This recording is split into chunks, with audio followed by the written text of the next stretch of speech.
Good morning, everybody, and welcome back to RobMotive. You know, I'm out cruising around in the Tacoma, running a couple of errands, and I've been thinking about the next-gen Toyota Tacoma. You know, we have the next-gen Tundra in the wings, waiting to be released. As long as there aren't part shortages, who knows what's going to happen there.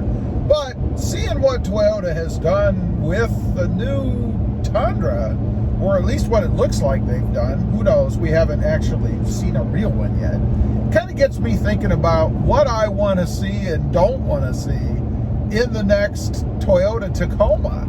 You know, it's due. It's getting long in the tooth. It's been out for a while.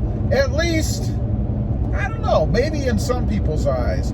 You know, after I've seen what they did with the Toyota Tundra, I'm not so sure that we really want them to do anything with the Toyota Tacoma. You know, I look at the outside of it and I think, gee, what really could they do? And then you look at the Tundra and you see, well, they changed the grille. I'm not digging that. It looks like they've kept the chrome. I'm really not digging that. And they've put some stampings in the side, you know, like that groove across the back, the rear quarter panel, or right across the bed area there. You know, I'm really not digging that either, especially if it is really how it looks in the picture, and that's kind of going across the gas cap. Just doesn't look right. Looks kind of out of place, looks thrown together. You know, a lot of people have mentioned that it looks a lot like a GM. And I'm thinking, well, what if they did that with the Tacoma, rather? You know, made it more like the Colorado, let's say, or the Canyon. You know, it would become more generic, I suppose. It wouldn't have the character that it has now from the outside, the appearance and all that good stuff. So I really wouldn't change anything. I don't think there's any reason to change anything on the exterior of the Tacoma. I think it's the perfect size. I think it looks good. Obviously, it's appealing. It's the #1 mid-size truck. So I wouldn't touch it from the outside. I probably wouldn't do anything. So let's talk about the interior then, right? You know, again, taking cues from what it appears they've done to the new Tundra. The screen, we have to talk about that radio screen, that infotainment screen. I guess Toyota's going that way. It's like they've gone to Best Buy, struck up a deal, got a bunch of monitors and stuff, and are integrating them somewhat poorly, I think, into their whole vehicle line. Apparently, Toyota thinks that throwing the big screen in there that juts up above the dash is a good look.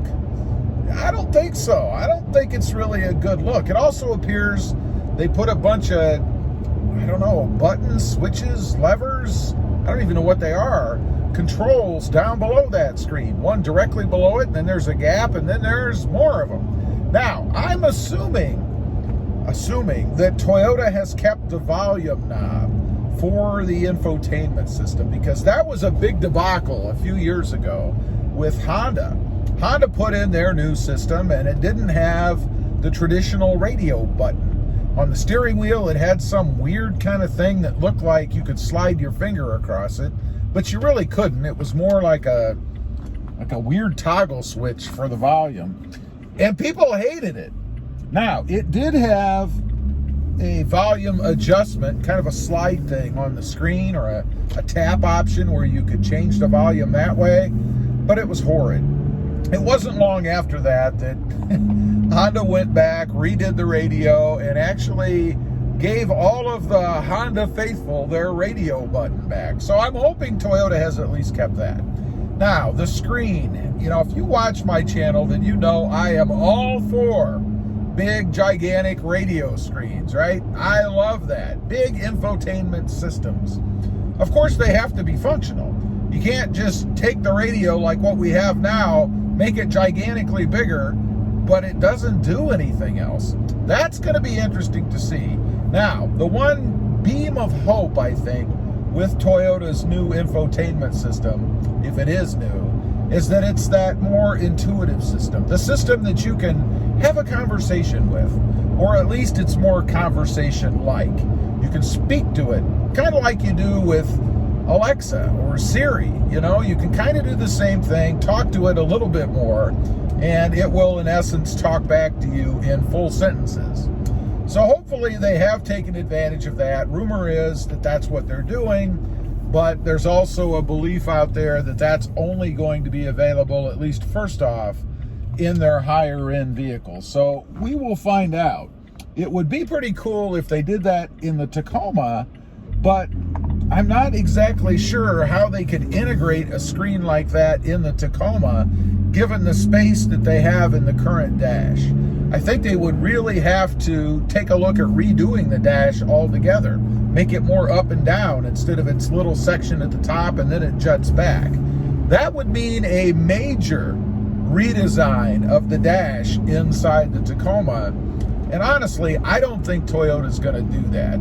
I think anymore, a redesign is really more of an extensive refresh, because it's expensive. You know, when you go back to ground zero, start over, and start redesigning everything, that takes a whole team, it takes testing, it takes time, and it takes money.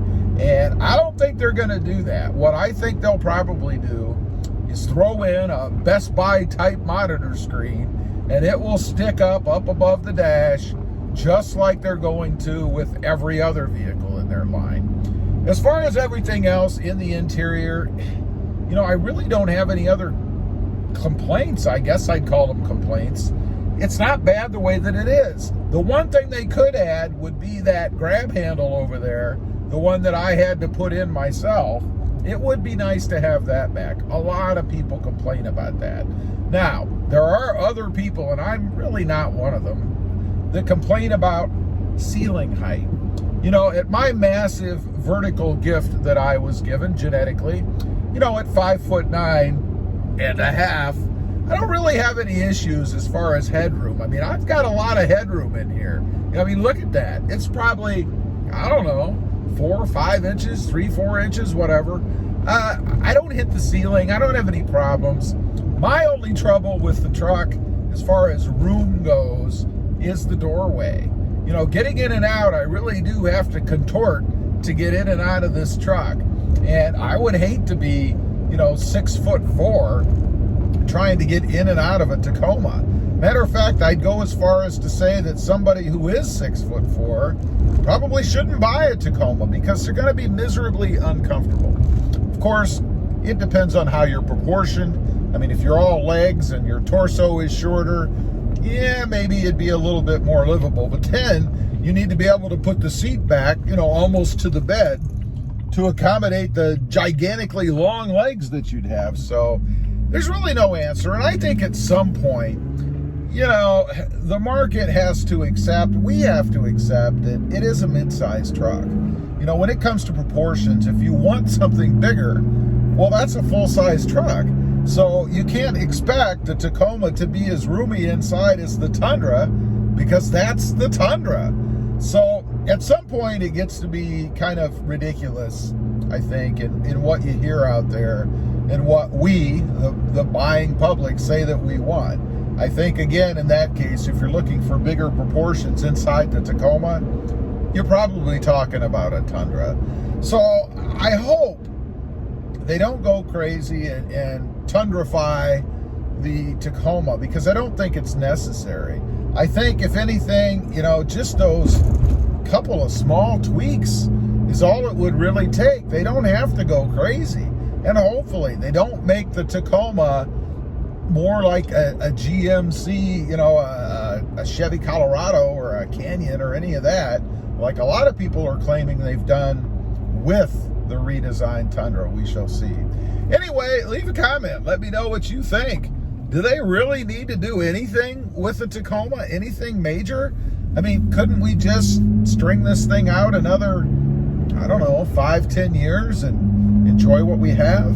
I'd be curious to know. Also, real quick, I do have 2 additional channels. RobMotive FST, all about my 2021 Toyota Tundra and the upcoming redesigned Tundra. And RobMotive JT, all about my 2020 Jeep Gladiator. Check them out, and if you're interested, please consider subscribing. Don't forget to click that notification bell so that you don't miss out on any upcoming videos. And do me a favor, smash that subscribe button on the way out. Thanks for watching. Stay safe out there. Bye.